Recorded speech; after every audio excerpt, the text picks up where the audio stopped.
안녕하세요, 여러분. 자, 오늘 우리가 파헤쳐 볼 내용은요. 아마 들으시면 깜짝 놀라실 겁니다. 황산별 전투. 다들 잘 아시죠? 백제 멸망의 상징과도 같은 영훈 계백장군, 그리고 그 유명한 오천결사대. 그런데 말입니다. 우리가 철석같이 믿고 있던 이 오천결사대가 사실은 거대한 신화에 불과했다면 믿어지시나요? 오늘 여러분의 역사 상식을 완전히 뒤집어 드리겠습니다. 바로 시작해 볼까요? 자, 본격적으로 한번 들어가 보죠. 우리가 보통 결사대라고 하면 어떤 이미지가 떠오르시나요? 네, 맞아요. 죽기를 각오하고 있는 힘을 다해 싸우는 부대. 딱 이거잖아요. 그러니까 우리는 지금까지 황산벌의 그 오천 군사가 처음부터 살아서 돌아갈 생각 따윈 아예 없었던, 무조건 뼈를 묻기 위해 투입된 운명적인 자살 특공대였다고 굳게 믿어왔단 말이죠. 그런데 과연 진짜 그랬을까요? 여기서 정말 진짜 흥미로운 팩트가 하나 나옵니다. 바로 실제 역사 기록인데요. 제가 삼국사기 의자왕 20년 기록의 원문을 그대로 한번 가져와 봤습니다. 같이 보실까요? 드디어 패하고 계백도 죽었다. 이에 군사를 합하여 웅진강 입구를 막고 강변에 군사를 둔치게 하였다. 잠깐, 보이시나요? 방금 제가 뭐라고 했죠? 그 유명한 오천결사대라면서요. 그런데 전투에서 패배한 뒤에 다 같이 전사한 게 아니라 오히려 생존한 부대원들을 싹 수습해서 다음 방어선인 웅진강, 즉 백강 쪽으로 이동해 진을 쳤다는 거예요. 완전 대반전 아닌가요?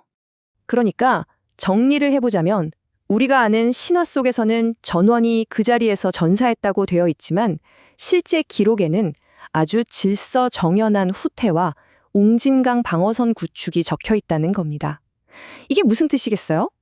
계백의 부대는 야, 여기가 뚫리면 다 끝장이니까 우리 다 같이 여기서 죽자 하고 던져진 일회용 소모품이 절대 아니었다는 겁니다. 오히려 전황이 불리해지면 병력을 최대한 보존해서 다음 방어 전투에 투입될 수 있도록 훈련받은 아주 고도로 전술적인 기동타격대였다는 거죠. 이게 진짜 팩트입니다. 자, 그럼 피 튀기는 전장의 팩트체크는 여기서 잠깐 멈춰두고요. 이쯤에서 되게 재밌는 약간 미스테리한 심리전 하나를 짚고 넘어가 보죠. 바로 이 기록을 직접 남긴 옛 역사가들의 속마음입니다. 여기서 당연히 이런 의문이 드실 겁니다. 아니, 삼국사기 편찬자들도 뻔히 생존자들이 후퇴해서 다음 진지를 쳤다는 전술적 현실을 다 적어놨으면서 도대체 왜 굳이 그 문장 바로 앞에다가 결사대 5,000명이라는 엄청나게 감정적인 단어를 콕 집어 넣었을까? 이거죠. 솔직히 전체적인 전황이랑 전혀 앞뒤가 안 맞잖아요. 왜 그랬을까요?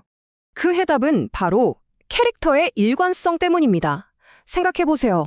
망해가는 나라에 끝까지 충성을 바치면서 질게 뻔한 전장으로 비장하게 나아가는 비운의 장군. 이게 바로 우리가 열광하는 계백의 캐릭터잖아요? 그런데 이런 장군이 이끄는 부대가 상황이 안 좋으니 일단 질서 있게 후퇴해서 다음 전투를 준비합시다 라고 기록되어 있다고 상상해보세요. 이거 뭔가 비장하게 산화했다는 그 드라마틱한 서사가 확 깨지지 않나요? 맞습니다. 그래서 역사서술자들은 그 복잡하고 건조한 군사작전의 실체보다는 낭만적인 스토리를 선택한 거예요. 결사대라는 약간은 억지스러운 단어를 굳이 끼워 넣어서 계백이라는 비극적 캐릭터에 강제로 일관성을 줘버린 거죠. 자, 이번엔 시야를 좀 더 넓혀볼까요? 고대 전투의 아주 흥미로운 그리고 약간은 충격적인 병참학적 현실을 들여다볼 건데요. 이걸 알게 되시면 우리가 믿어왔던 자살특공대 신화가 어떻게 완전히 해체되는지 보실 수 있을 겁니다. 5,000대 5만. 황산벌 전투하면 제일 먼저 떠오르는 진짜 사람 기죽게 만드는 압도적인 숫자죠. 무려 10배나 차이 나는 이 절망적인 비율. 사실 이 숫자야말로 계백의 부대는 애초부터 불가능에 도전한 자살 부대였다는 신화를 가장 강력하게 지탱해온 핵심 근거이기도 합니다. 근데요, 이 5,000명이라는 숫자의 진짜 실체를 들여다보면 상황이 완전히 달라집니다. 우리가 현대의 거대한 군대 규모에 익숙해져 있어서 5,000명이 되게 초라해 보일 수 있거든요. 그런데 당시 백제나 신라의 기동부대, 그러니까 훅 치고 빠지는 주력부대의 표준 병력이 보통 3,000명 정도였어요. 다시 말해서 5,000명은 백제가 동원할 수 있었던 기동 타격대로서는 맥시멈 사이즈, 거의 최대치 규모의 강력한 정예부대였다는 뜻입니다. 이리저리 쫓기다가 겨우 긁어모은 불쌍한 잔존 병력이 절대 아니었다는 거죠. 게다가 백강 쪽 방어선에 따로 배치된 대규모 본대도 있었으니까 당시 백제의 총동원 병력 규모 자체도 생각보다 어마어마했습니다. 자, 그럼 상대편인 신라군 5만 명은 어땠을까요? 고대 전투에서 군대가 5만 명이라고 하면요. 그 5만 명이 전부 다 창칼 들고 맨 앞에서 싸우는 전투 요원이 아닙니다. 군대 규모가 클수록 엄청난 양의 식량이나 보급품을 나르는 인원, 또 다친 병사들 치료하는 의무병 같은 비전투 요원이 무조건 필수적으로 붙어야 되거든요. 이런 사람들 없이 적국 영토 깊숙이 들어갔다가는 부대가 며칠 버티지도 못하고 그대로 무너집니다. 그러니까 이걸 다 따져보면 실제로 전장 한가운데서 무기 들고 맞붙은 순수 전투 요원의 비율은 우리가 흔히 아는 그 1대 10 이러는 끔찍한 차이가 아니었을 가능성이 아주 매우 높다는 겁니다. 자, 이제 오늘 설명해드릴 내용의 가장 핵심적인 시사점으로 넘어가 보겠습니다. 바로 단 하나의 키워드가 가진 무서운 위험성이에요. 우리가 결사대라는 이 감정적이고 강렬한 단어 하나에 딱 꽂혀버리니까 어떻게 됐죠? 그 뒤에 분명히 적혀있는 후퇴나 방어 같은 전술적 팩토들은 물론이고 고대 군대의 현실적인 규모나 병참의 한계 같은 아주 객관적인 사실들까지 우리 스스로가 전부 다 못 본 척 외면해버렸다는 겁니다. 그리고 진짜 소름 돋는 건 이 결사대 프레임이 만들어낸 역사적 왜곡이 단순히 전투 결과에만 그치지 않았을 수도 있다는 거예요.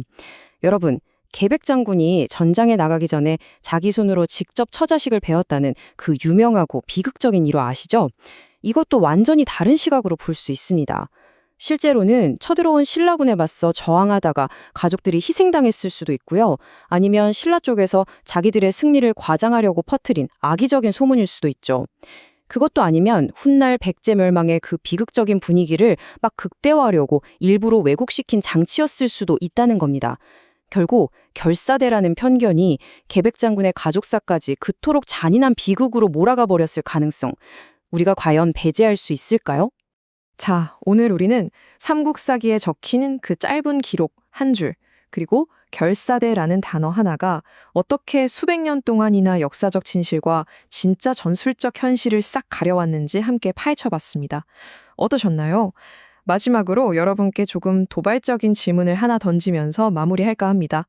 여러분이 지금까지 아무런 의심 없이 배워온 역사 중에서 단지 너무 극적이고 감정적인 키워드라는 이유 하나만으로 무비판적으로 믿어버린 또 다른 가짜 진실은 과연 무엇이 있을까요? 오늘 설명은 여기까지입니다. 이 질문이 여러분의 역사적 호기심에 작은 불씨가 되길 바라면서 저는 여기서 인사드리겠습니다. 감사합니다.